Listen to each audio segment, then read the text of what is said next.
Hi, this is Jake at Canadian Cutting Edge. Welcome to this Sunday's review. Today's special knife is the Real Steel G3 Puko. Well, one of the versions of it. It comes in two different grind versions. This one is predominantly a full flat grind, and then it's got a little bit of a saber grind, or perhaps you're going to call that a Scandi grind, near the pivot, about an inch. And then the rest of it's out here.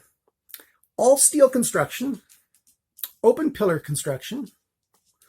The bearings just are so smooth.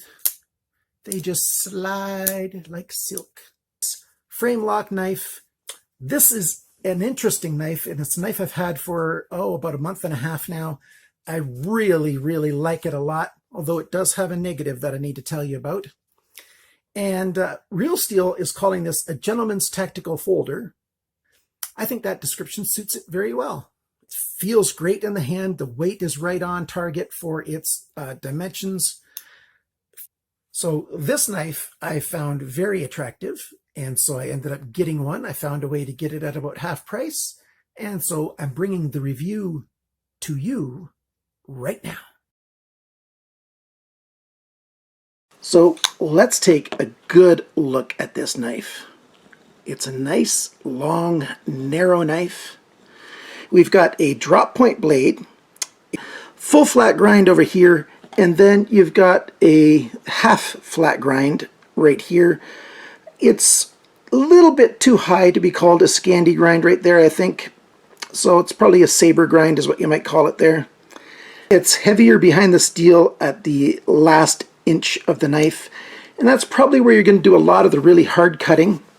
And then the rest of the blade has that full flat grind, and it's where you get most of the rest of your, more delicate and, the rest of your cutting. The handle is very angular, but it also has a little bit of a rounded softness to it too, that it's kind of subtle in there.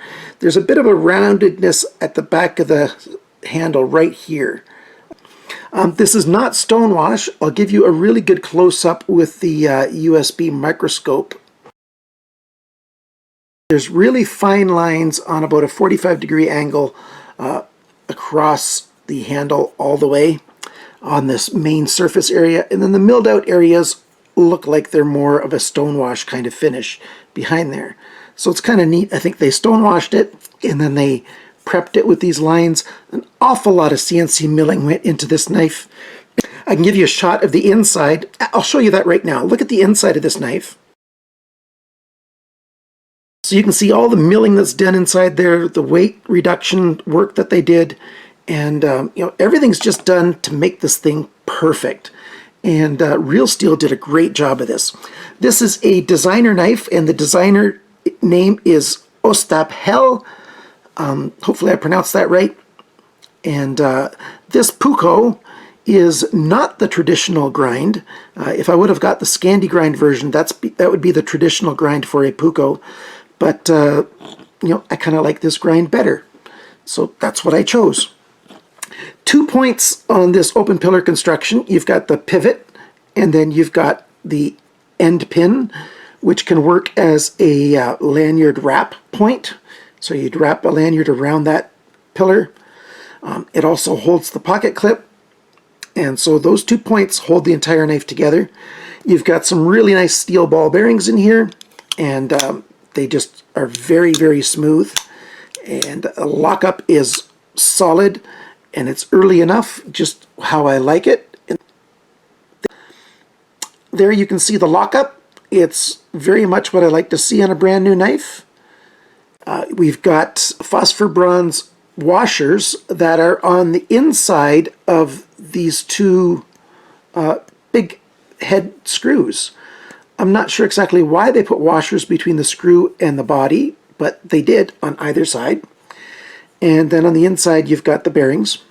One really neat feature is the over travel stop for the frame lock is the big head of this screw. So it goes up, and the lock arm gets stopped by the head of the screw, so you can't overextend it and break it. Really cool little feature. The pocket clip is a nice anodized blue, and it's already shown a little bit of my usage patina, a little bit of wear on there. You can see the little bit of wear on the end of the pocket clip right here. It actually, I think, helps it look authentic and well worn and used. And the pocket clip looks really good. It's a decent size, but I'll tell you, that's the one point that I take some value off of this knife. Some negative, some con has to do with this pocket clip, and I'll tell you some more about that in a minute. Let's get on with the dimensions of this knife. Real Steel says that the blade is 9.5 centimeters, which is 3.74 inches. I like to measure the cutting edge itself, so from where my pinky's fingernail is forward, and what we get there is 8.9 centimeters, which is 3.5 inches, pretty much very close to 3.5 inches on the nose. That's a good size knife. The blade thickness is 3.5 millimeters. It looks a little thinner because of the milling out area right there. 3.5 millimeters, which is 0.14 inches. The thickness of the steel behind the grind, and I measured it on this front 3/4. That is 0.6 millimeters, which is 0.0245 inches. And that is right around the middle to slightly plus of your average for an EDC knife. Very often, the average EDC knife is around 0.55 millimeters from my findings, at least on budget knives. The handle length of this knife is 11.9 centimeters, which is 4.68 inches. The handle thickness, and the thickest point, not counting the pocket clip, I should say, are these screws right at the pivot. And we're talking 1.25 centimeters, which is 0.49 inches, just under half an inch thick. And the total length of the knife when it's open is 20.7 centimeters, which is 8.15 inches. How much does this guy weigh? It comes in at 4.69 ounces, which is 133 grams. Very good weight for a 3.5 inch cutting edge. Very good fit and feel in the hand. I've been wrong about my hand size. I've been telling everybody that I've got large size hands that are closer to medium than they are to extra large. Well, I finally went and did some measuring of my hand, and I measured it against the actual charts that say what the measurements are. And I guess I must love having gloves that are a little bit too small, because my hand size in the North American sizing is right at the borderline between large and extra large. It's exactly on that borderline. So my hands are closer to extra large than they are to medium, to be sure. They're in the European numbering system, my hands are between a 9 and a 10, so right in that range. For those of you to be able to tell what a knife might look like in your hand if you compare your hand size to mine. This knife feels like it's made for my hand. It just feels really good. And any grip that you want to hold this knife in works just fine, and that's because it's got that, classic long, narrow shape, no edges that require a weird grab. It just all fits everywhere, so any way you want to hold this knife works just fine. The fit and finish on this knife, all over the place, I call it excellent. It's a very good pivot on this guy, and the bearings on it are just exquisite, just smooth as silk. A great detent so that you can just flip this thing all day long. This is a fidgeter's knife if there ever was one. You could just sit and fidget and fidget and fidget. I can even get it to work with my left hand. Usually with frame locks, I end up pushing with my thumb onto the frame lock, and then I can't make it flip. But this guy, I can make flip using my left hand almost as easily as I can with my right. And, that should be because I did grow up left-handed. So it's a nice knife for that kind of thing. What are the unique features on this knife? Well, somewhat unique is the fact that it has that 2-pillar for that open pillar construction. I like the accent color, one spot that's got a nice subtle accent color, that pocket clip with that nice blue on there. Another unique feature is that we've got 2 different grinds on this blade.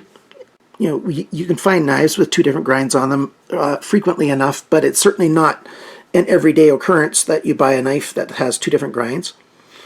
If you get the Scandi grind version, it's got the same Scandi grind all the way along it. What are the pros and the cons on this knife? Well, let's talk about the con first because I want to end on the pros. The con is that pocket clip. So here I've got my pants that I used to test with, or not to test with, I test on my own pants, but to demonstrate with.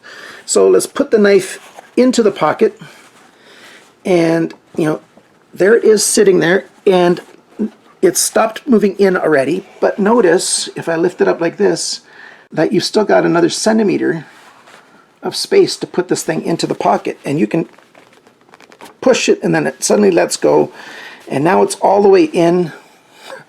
I was off screen on that a little bit, sorry. And now it's all the way in, and that's what shows off in the pocket. But how are you going to get this out of your pocket now?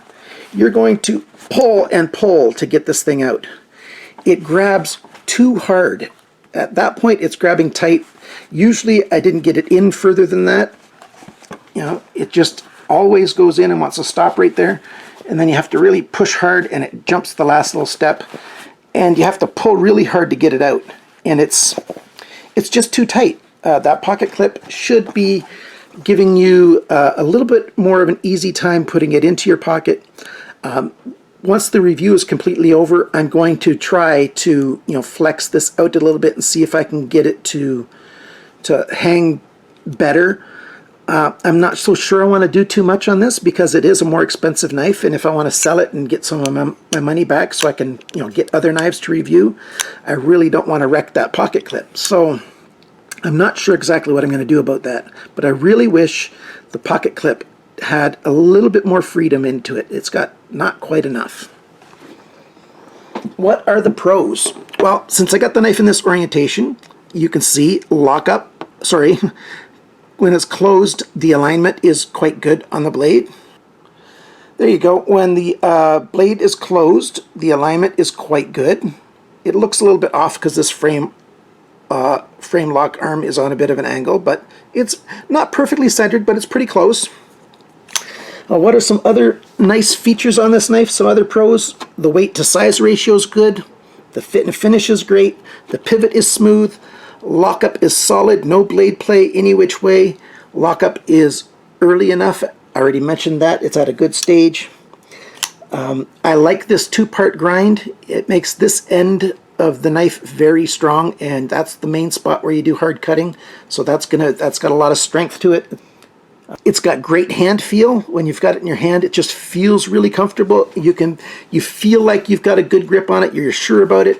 The flipper arm creates a lot of protection so that if you were to stab into something and come to an abrupt stop, your hand wouldn't slide over and get cut on the blade.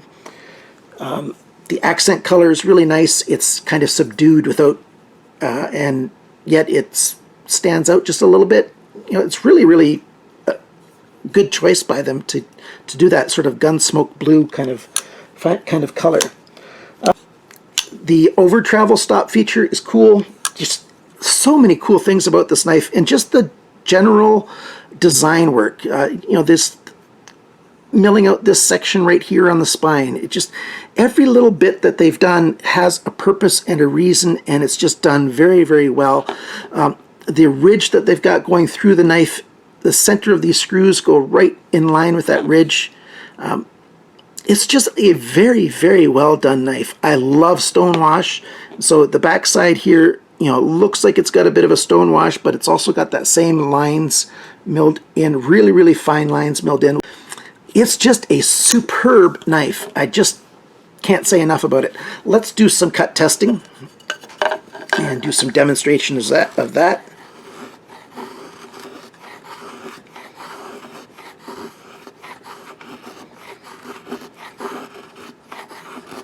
You've got an awful lot of control with this knife. Look at how fine some of those little curls are that I made there. Look at those curls. They're just perfect and delicate. You've got loads of control with this knife, and the tip is strong. It's a good looking knife. Well, do you want to see how well it cuts paper?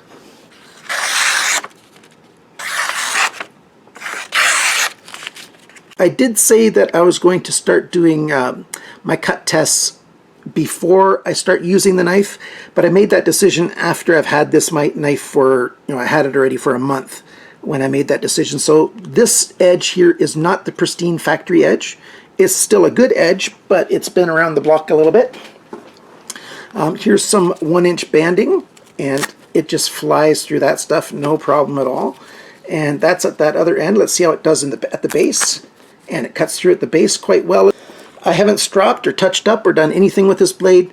Cut tests are kind of weird with me. I really feel like they're largely a waste of time, but my viewers, some of them are very vocal about wanting to see cut tests. It's more important to me that it's 14C28N steel, because I know 14C28N Sandvik steel is a very good steel. It's a great steel for the price. It's I don't know of a better steel at its price point. They sharpened it well from the factory, and I can make it sharp on my own as well. If you are a knife aficionado, I think you also should be much more concerned with the steel and not with how sharp it is straight out of the box, because you should be good at sharpening your own knives, and if you're not, you should get good at it and practice and get there until you do a good job. And then you maintain your knives with your stropping and your sharpening and your honing and all those other steps, and you'll be able to keep the blade just the way you want it. And yes, it is good if a factory gives you a sharp edge from the factory. Everybody wants that. I want that. It's definitely a plus. And 14C28N is a steel that Sandvik designed at Kershaw's request, and they took 12C27 and improved upon it, and this is what they ended up with, a really good steel. So there you go. I love this knife. I like how it looks and feels. Yes, it costs a little bit more than a lot of my viewers want to spend, but I think you like looking at good knives anyway. I think my wife just arrived home from work, so we'll end right here. Thank you for watching, for subscribing, sharing, commenting, and remember, always cut towards your chum and not your thumb.